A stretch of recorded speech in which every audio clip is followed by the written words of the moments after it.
What's going on, guys? C-Wing here with another video. Right now we've got a top 7 list for you. These are the 7 games I can play over and over and over again. I'm sure you guys have them. I might even bump this to top 8 because there's one game I can't leave out. I put in parentheses, but I have to do this. But my rules are no fighting games, no multiplayer games. These are single player game experiences. So, you know, as much as I love Mortal Kombat 2, that can't be on there. Valheim, no. DBD, no. These are single player games that I can play over and over, and I have played over and over for the past 40 years. So let's get into it. Resident Evil 4 released on the GameCube in 2005. One of the best games I've ever played in my life. My second favorite game of all time, behind the Metal Gear Solid HD collection with 2 and 3 on it.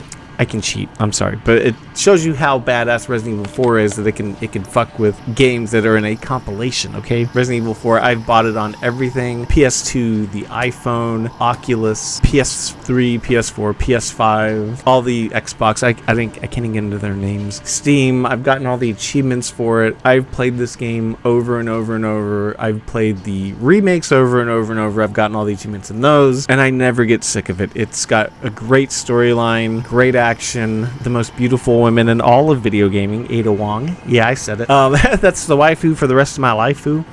The Mercenaries mode alone carries. That's better than most video games that have even been made. As a matter of fact, I streamed the Mercenaries mode the other day and was just having the time of my life playing as Hunk in the Village or Krauser on the final stage when you're fighting the doctor with the chainsaw. It's so much fun, and the music's great. I love the save theme song of Serenity. It's just a great game. I can't say enough good things about it. I play it at least once a year fully, and then I play Mercenaries mode just whenever I get the inkling to do it. So I would recommend, no matter how you get your hands on Resident Evil 4, whether it's iPhone, GameCube, PS2 through 5, Oculus, Remake, however you can get your hands on Resident Evil 4, you need to play it. You'll be hooked just as much as I am. I guarantee it. I have not talked about this game yet on my show, Donkey Kong Country 2. I've made quite a few videos, and I have yet to talk about how special Donkey Kong Country 2 is to my family. So I think if you remember, I mentioned A Link to the Past, and it was a game that my dad and I bonded over. Donkey Kong Country 2 was another one that my dad and I and my older brother bonded over. And it's one of the games that every member of my family, from my parents to step-parents to siblings, all of us love Donkey Kong Country 2. When my younger siblings were just starting off in gaming, I had them play Donkey Kong Country 2. My older brother, I used to love watching him play Donkey Kong Country 2. I love playing Donkey Kong Country 2. It's a game that we usually play right around November for some reason. It's like, it kind of reminds me of when we would have Thanksgiving week off, but it reminds me of the holidays. So I usually play it right around November or December. A lot of special memories with that. Sometimes I get emotional when I think about it, because it takes me back to when it was released. Like, I'm getting kind of getting teary-eyed thinking about it, because I feel like I'm there again. The music is incredible. The Super Nintendo should not be able to pull off graphics and music like that. Especially, I love the first stage. It's kind of like ASMR when you're on the pirate ship at the very beginning, and you hear the wood cracking and that subtle music playing in the background. You hear the mice kind of squeaking, and I love the bonus music that plays when you're there. There's loads of secrets. I remember my dad calling me and asking me if I got all the DK coins. It's just one of the most special games I've ever played, and I don't even give it enough credit for being as important to me as it should be, because it's honestly one of the most important games in my life. Like, it really is. Like, if I could fit one more game on the 7 games that changed my life, Donkey Kong Country 2 would have been the 8th game. Like, 100%, it would have been the 8th game.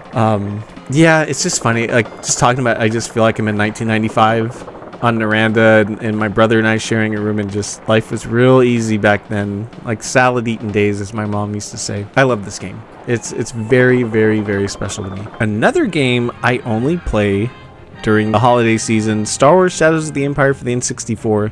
I know people give it crap, but this game was really cool, and you have John Williams music that loops at the right time. Like, it gives you just the good parts of the music. The boss battles were cool. Like, I didn't really mess with the cinematic camera angles. I just did the straight up default one it gave you, but the boss battles were really good.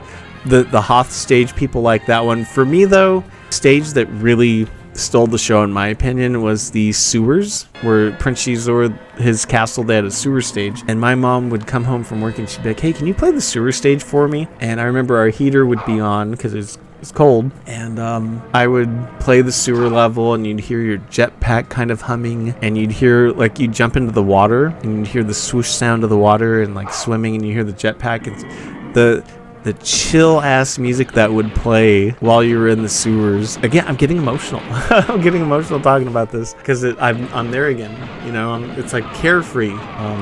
But it was released in North America in 1996. It was in December. See, I have holiday memories of it, and it being cold and our heater being on, because that's when we played it. And I love the campaign behind Shadows of the Empire. The figures, I have all the figures from Shadows of the Empire. I want to get the Micro Machines set. I want to get the Outrider and the Slave 1 vehicles still. But yeah, I have them all factory sealed. I have the comic books from Dark Horse. God, it was so cool. Dash Rendar is amazing. I almost don't want Disney to touch it. Just re-release the N64 game. I know it's available on Steam, but if we can get the N64 version, because I like the way the music loops better, like the Beggar's Canyon stuff. I don't really care about the voice acting so much because, like I said, the soundtrack kind of, it's like an extended soundtrack, and it just doesn't hit those beats for me like the N64 did. But yeah, I play this all the time. My older brother would play it. He would play the train stage when you were going to fight IG-88. And my older brother would have fun, like, mimicking IG-88's, like, noises that it would make. And I remember playing that on expert mode before achievements were even a thing. I remember playing Shadows of the Empire on the extreme difficulty and fighting Gladiator, and that one took me forever. I remember shooting with a bunch of disruptor beams and stuff like that. But another game, I would maybe on important games for me, that might be the 9th one, because again, it's a special game. My family loves it. I love watching my family play it. I have very warm, no pun intended, warm memories tied to it, and it calmed my mother down. I remember I have the Nintendo Power issues that calmed me down. I still have them. But yeah, it's a special game. I try to play it once a year on the N64, and I definitely think, and I pray that Nintendo releases it in their Nintendo Switch Online, because that's a crime that it's not there. An absolute crime. I think all of you should play it. Even if it's on Steam, I guess you can play it. I don't think it supports controller though. But yeah, Shadows of the Empire, great game. Okay, I'm gonna keep this at 7. Originally I was gonna say Metroid Fusion, and I was gonna tell the Mona story, but I just released the video of my favorite handheld games where I told the story about Mona, so you guys know why that game is special. So we're gonna shift it to Sonic the Hedgehog 1, and that was for the Sega Genesis. I want to say that was released in 1991. Yeah, 1991 on Genesis. I remember playing this when school got out. I remember it being, I want to say 5th grade going to 6th grade. My stepdad had just proposed to my mom, and she'd go to bridal shows at Macy's. Valco and Valley Fair Mall would close down, and they frickin' had Sonic the Hedgehog in kiosks for kids to play while the parents looked around and ate meatballs and got sized up for their suits, and I loved it. I love Sonic the Hedgehog 1. I played that game at least once a year. I love the music. Bring Yard Zone is one of the best songs in any video game to this day. There's a very satisfying thing where you jump on the gray blocks and the points keep going up and you break them, and you can kind of chain it together. It's one of the most satisfying things in games. I love the bonus stage. Again, it's another game that my older brother would play. I really liked watching him play that too. I like the swimming, the under the water stages where you get the air bubbles, even though it can cause anxiety with that music that plays. Again, it just reminds me of simple times, just salad eating days, and I don't know, it was needed, like, because, you know, we had Mario, we all love Mario, but he needed competition, and for whatever reason, Bonk wasn't doing it, even though Bonk should have been more popular than he was. Sonic the Hedgehog was much needed, and Sonic the Hedgehog 1 was a perfect game. It was absolutely perfect. Great music. I know they have like 2 and 3, and people always pick 2 or 3, but I go to Sonic 1 brought me to the dance, so I'm gonna stick with what brought me to the dance, which is Sonic the Hedgehog 1. In terms of 2D Sonic, that is my go-to. That is the GOAT. I own it on everything. Anytime I see Sonic 1 on there, I buy it. I just buy it. It's a great game. It's a fun game. It's a beautiful game. The graphics held up real nice, and so did the music. Again, Spring Yard Zone. This is the 5th time I've mentioned it. You have to listen to that freaking, the Green Hill Zone. That's iconic. Like that is Sonic. So Sonic the Hedgehog 1, a game I could definitely play over and over, and I will buy it anytime I see it. Resident Evil 1 for the PS1. I'm sure you guys know why this game is special to me, but I don't mind kind of doing a light thing. If you want to see my full explanation as to why Resident Evil 1 on PS1 is special to me, you can watch the 7 games that changed my life. That is on there, but it was the first PlayStation game that really was, it was the first PlayStation game that I played, that I owned, because we had the demo disc that had Street Fighter Alpha, VR Soccer, Remazoy, Die Hard Trilogy, and the Street Fighter Fighter Alpha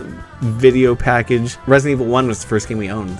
And we didn't even know we needed a memory card, so I'd play over and over and over. And I felt like I lived in the Spencer state, and I will always, again, what brought me to the dance, Resident Evil 1, PS1. It brought me into the world of survival horror, brought me into the world of PS1 games, it brought me into the world of memory cards, so I'm going to stick with that game. I am faithful to Resident Evil 1, PS1, so much so that I interviewed the cast. I plan on trying to interview more of the cast members, except for Jill. I don't think she wants to do interviews, but I have autographs from the cast members. I've interviewed some of the cast members. One of my favorite songs in video gaming is called After the Boulder Crashes, and then just the storytelling they do with the backgrounds, like the bloody handprints and stuff like that. It's fan-freaking-tastic. It doesn't get better than that. I play it, I literally play it, I stream it once a year. I stream it, and I do lines from the game. Even when I don't want to, I still do lines from the game. It's that good, it's that addicting. It's got more heart than most games that are even out nowadays, and for people that talk about cheesy, who gives a shit? It's got heart, and that's all that matters. Another game that was on my 7 games that changed my life, but I play this game once a year, especially now that it's available in the Mortal Kombat Legacy Collection on everything. I'm so happy this is a thing. Mortal Kombat Mythologies, the PlayStation 1 version, is available on everything. PlayStation, Steam, Xbox, Switch. You can play Mortal Kombat Mythologies Sub-Zero, the PS1 version, the best version, anytime you want, and you can experience the joy that I had. This game made such an impact on me. I knew what day I went and played it. I knew what the weather was that day. I knew what store I went into. Very special game to me. Once you get past the controls, you can just sit back and enjoy the beautiful graphics, the FMV cutscenes. That was the last Mortal Kombat game with the FMV cutscenes, so you should enjoy it while you can, because they didn't make any games like that after that. I interviewed Leah Montalongo. I got a friendship with her, but I played this a lot, and I smiled from ear to ear because I live in a timeline where Mortal Kombat Mythologies was re-released, and it's not just a distant memory. You can pick it up and play it anytime you want. You don't have to shiver me timbers it. You can do it the legit way. You can get achievements for it. You can enjoy the Dan Forden music that plays. I really like the Fujin stage. I like the water stage. I like the Schnuck boss fight, the escape from the Netherrealm prison. There's so many good songs in this game. And the Shaolin Monk Temple, that's iconic, but the Fujin stage really took off. I really like that one. Now that I look back, and I love the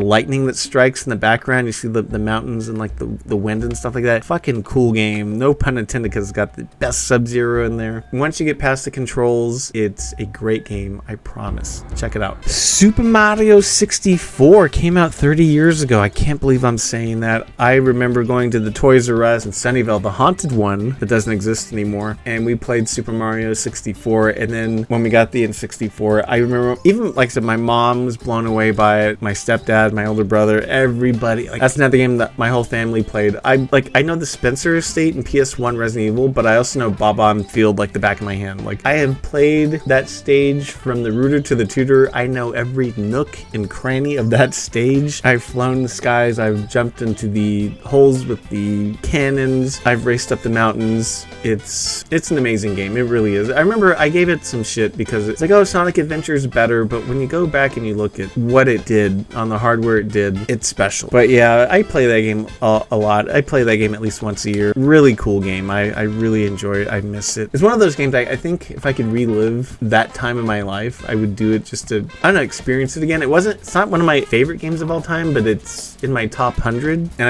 I liked the effect the game had on my family, if that makes sense. So yeah, Mario 64, what a way to close out this list. Mario 64 was a great game, and I do play it at least once a year. My mom doesn't watch it anymore, but I still stream it every now and then. All right, that about does it with another list.